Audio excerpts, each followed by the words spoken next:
Welcome to the Region of Murcia Trophy, the second day here in the beautiful city of Cartagena.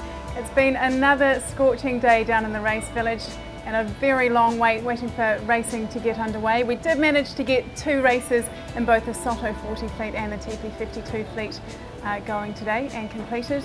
And in fact, we got three races in the TP52 fleet, so we've got Tim Burnell from Ngoni and Ross McDonald from Brevon to talk about their topsy-turvy days that you guys had out on the water today. But before we do, here's a little bit of an introduction into life in Cartagena.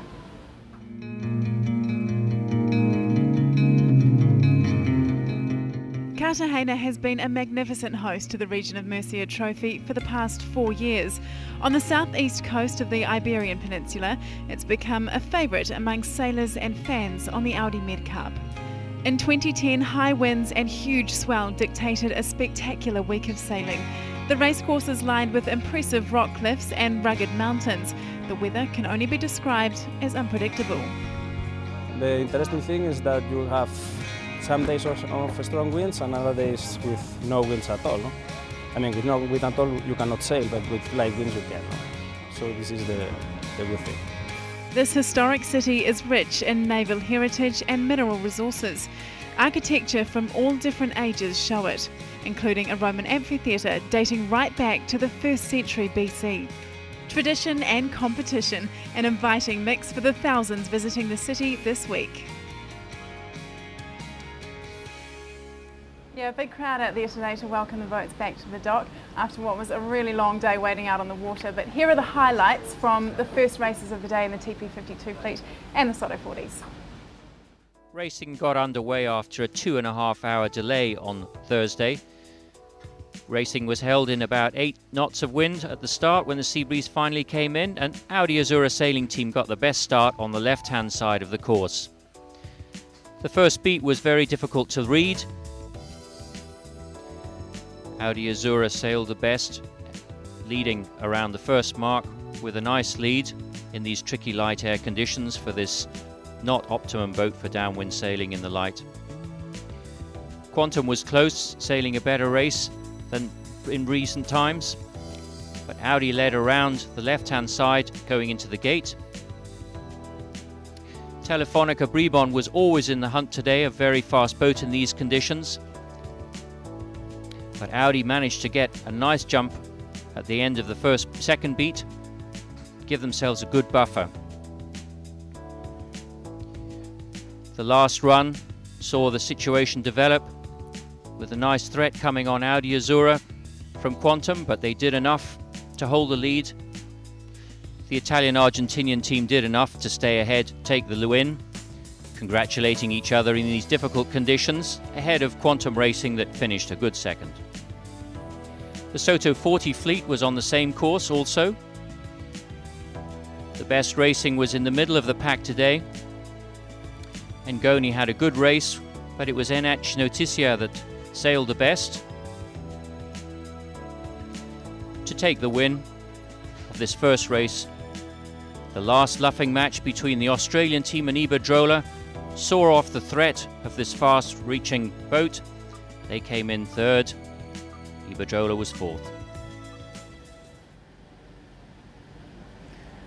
So a great start to the day for the Spanish team NH Resorts, with British team Ngoni in second in the Soto 40 fleet after race 1. Patagonia by Australia, the team who only got onto a Soto 40 a couple of days ago, coming in for third there in front of Iberdrola, a very unfamiliar position for them to be in fourth place. Looking at the leaderboard for the TP52 fleet, Russian team Synergy on top there after a great day yesterday as well. Quantum Racing in second, Audi Azura sailing team third, and Spanish team Brevon in fourth. Well, but before we chat to these guys about the first races of the day, let's have a look at the second races, how they went. The second race for the TP52 class on Thursday was sailed in a dying breeze. The left or the right-hand side of the course, it was going to be very difficult to decide. Synergy was unclear.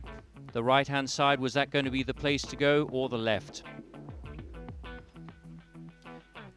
Halfway up the beat, it was very clear that Run on the right-hand side had probably not made the right decision. The leaders were going to come from the left-hand side at the first mark. Synergy was very close to Container. The racing was still wide open as the breeze died on this leg. At the end of the first run, Ran had made a very good move forwards and chose the right-hand side of the course for the second beat. But Brebon had been sailing consistently well and fast and had stayed in contention the whole way up. They had led for quite a lot of the race. Ran had passed them on this second beat, but the two of them were neck and neck at the top mark. A big right-hand shift meant that the offset mark was sailed under spinnaker. The last run, especially the last half of the last run, saw the two of them dueling for the finish line. Ran was in control, but a late jibe allowed Brebon to surge lower, and a last-minute jibe again for both of them saw Brebon just take the win from Ran by only half a boat length. Okay, here's the TP52 leaderboard. Brebon in the lead for after two races today, with Synergy Racing and behind, and Audi Azura Sailing Team in third place. Now, I know you guys thought you were just coming along today to watch a bit of tally, but now we are actually going to have a bit of a chat to you. Tim, if I could just come to you first. This is the first time you've ever sailed in an official race on a Soto 40, your first time at the MedCup. Tell us how it went today. Yeah, it was fantastic. I come from a background of far 40, so the Soto 40, it's a great boat. I couldn't imagine sailing far 40s out there in 7 or 8 knots of breeze, so loved every minute of it. Huge learning curve. The boys on the boat you know, showing me through it, so enjoying it. Well, Kevin Sproul raved about your performance out there today. Tell us about the challenges. You had a bit of a hiccup in race 1, didn't you? We did have a hiccup in race 1. We were leading for a little while, and I got a bit out of phase downwind, and luckily right at the finish there, the Australian lads took on the Iberdrola boys and led us through to get second. But no, it's a really steep learning curve, and the boys on the boat, it's almost like a committee. They're showing me how the rope. There's 3 or 4 new people on the boat this week, so there's no pressure. It's all pretty relaxed. We've got a lot of Aussies out there this week, don't we? Probably too many, yeah. We need to send some of them home, do you think? Yeah, maybe. Yeah, no, there's a few on our boat, and you know, the Aussie boys are great. I think they're doing really well. How much of a thrill is it to hold the lead after the first day of racing and be feeling the pressure for tomorrow? Yeah, exactly. I'm not sure whether it's a thrill or not.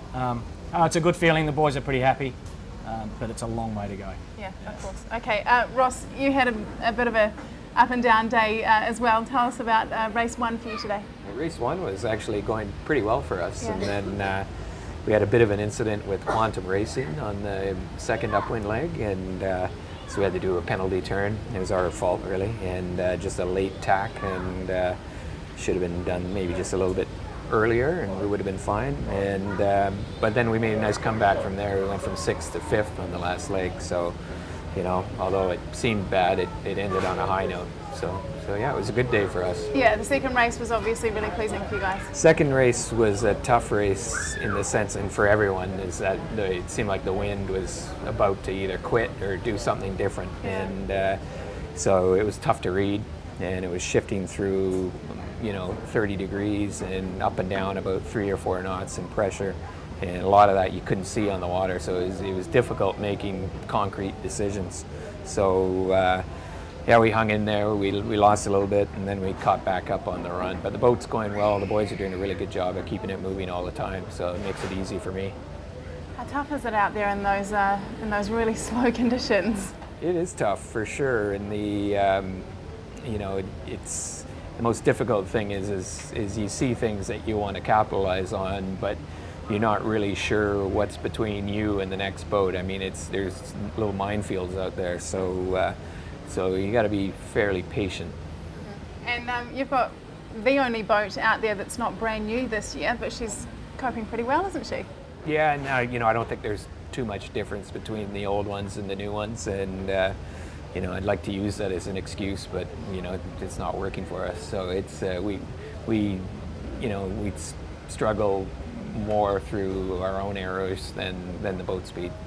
It's a long season, and you guys have put in a lot of hard work so far. So how much of a thrill is it to be up on top of the leaderboard after day 2? Oh, it's great. I mean, we won this event back in, I think it would have been 2008. So, and it was a thrill for us then. And yeah, and so we love this race course. It's you can get anything here, and when it's blowing, it's probably one of the best places to sail. And we've had some good places to sail this year. So, and when it's light like today, it's a challenge as well. So yeah, it's a pretty interesting spot. Well, who knows what is in store tomorrow in the region of Mercia Trophy. We can expect anything when we come to Cartagena, so we'll just turn up at 12:50 tomorrow for live Audi MedCup TV action and see what we get. Hope for the best. See you then.